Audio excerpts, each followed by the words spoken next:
Hey everybody, I'm going to do a basic tutorial on moving averages.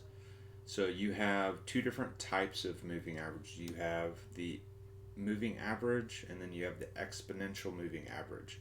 Those are two different moving averages. They look somewhat similar and I'm going to compare those two together. So first you want to go to the indicators here and we're looking at Bitcoin. So we can look at the 50, the 100, and the 200 day, well, week moving average. Since we're on a weekly chart, it's going to show those specific moving averages. And then you can do the three exponential moving averages. You just kind of want to pick one of them. But I just want to show you what happens when you put two of them on the chart and how they look different. Okay, so you have 6 lines here, and they all look a little bit different, right? They show up on different. So this is the 200 week moving average. This is the 200 week exponential moving average. So they look somewhat different here. Now you can look at the chart and kind of see which ones tend to show resistance a little bit more, and they're kind of similar, right? So if you look here, the 200 week was a little bit more reliable whenever BTC bottomed right here. It was better than the 200 exponential moving average and even down here. So I would probably remove the exponential moving average. So I'd hide that, right? So you only have these three indicators on there. You can always change the lines here. You can go in here, go in here and type, well, I want, instead of a 50, I want a 21. Or instead of 200, I want 250, or whatever you decide to do there. Now, these are pretty standard and probably the ones you want to use the majority of the time on a chart. But if you look here, they are significant resistance and support. Now, I'm going to start with a monthly time frame and see how that changes things. Okay, so you don't have a 200 because Bitcoin hasn't been around for 200 months yet. Now, eventually it's going to have one of those, but currently it does not have that. Now, the 50 moving average, monthly moving average, has been significant support for BTC. So if you just waited until BTC touched this line in the past, you would have been really good and you would have bought at perfect times for BTC, even right here. Okay, even though it fell another 30% or so, you still would have done pretty good if you would have bought there and sold somewhere up here. Now, we're currently on that line right now. Does that mean it's a good time to buy? I explain what I think is going to happen to BTC in my Patreon. You can join that. It's in the title of my YouTube channel. I go over my thoughts, what I'm buying, what I'm selling, what I'm not buying, whenever it comes to altcoins like Ethereum, ADA, XRP, etc. So the monthly is a bigger picture perspective, right? And you can look at different time frames. So you can go down to a weekly. Well, let's actually look at a 2-week real quick.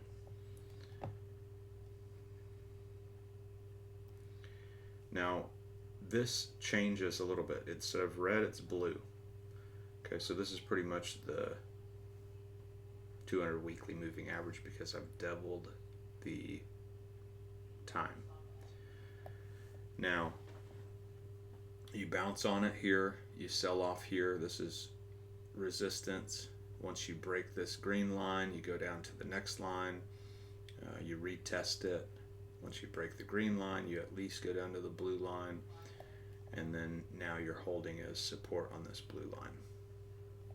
Okay, so you can pick buys and sells on these moving averages. Now let's go to a 1 week.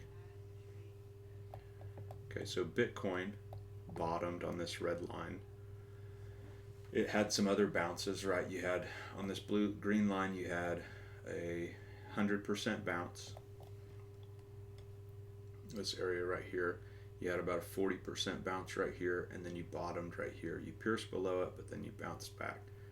Then you sold off at this blue line. Once you held that as support, you started to trend up into a bull market. Once you broke the green line, though you did bounce a couple times, 50% or so on this green line, 100% here, and then probably 70% there. You used it as a resistance. You broke below that. You fell right to the red line. Okay, you had a little bit of resistance here. You broke here. You went a little parabolic, held as support, broke through that, came back down to the red line, broke above all three of them, and then you went on into a bull market. You bounced. You had about a 70% move here, probably 120% move. So just buying on this green line and selling whenever you pass this green line is typically a pretty good sign, right? Used it as resistance, you broke to the next one, you broke that, you went down to the red. Now, you want to pair other indicators with this, and that's what I teach in the Patreon. But this is just a very basic understanding. If you're close to the red line, you can buy pretty close to the bottom if you wait a few years, right? Currently, we're at the bottom, or not on the bottom, we're at the red line here.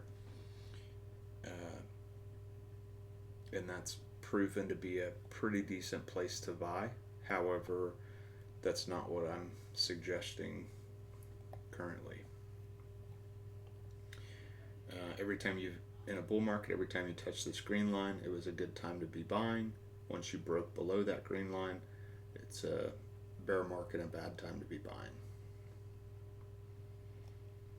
Okay, so that's one way that you can do that on a weekly.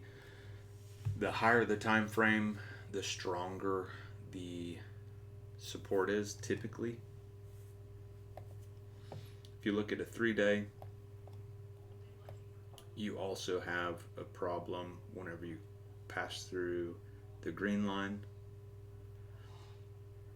and then you use it as resistance here as well. Once you break above that, all of the moving averages start trending up. You're typically in a bull market. This was a little bit of a weird situation here, but right here, all of them are trending up, so you're in a bull market. Now all of them are trending down, you're in a bear market. Okay, so that's a pretty basic understanding of the moving averages. This works on all stocks. Crypto, you can always use it as support and resistance. It's not 100% accurate, right? And then every cycle changes a little bit, but that's why you pair it with other indicators, and I teach that in the Patreon.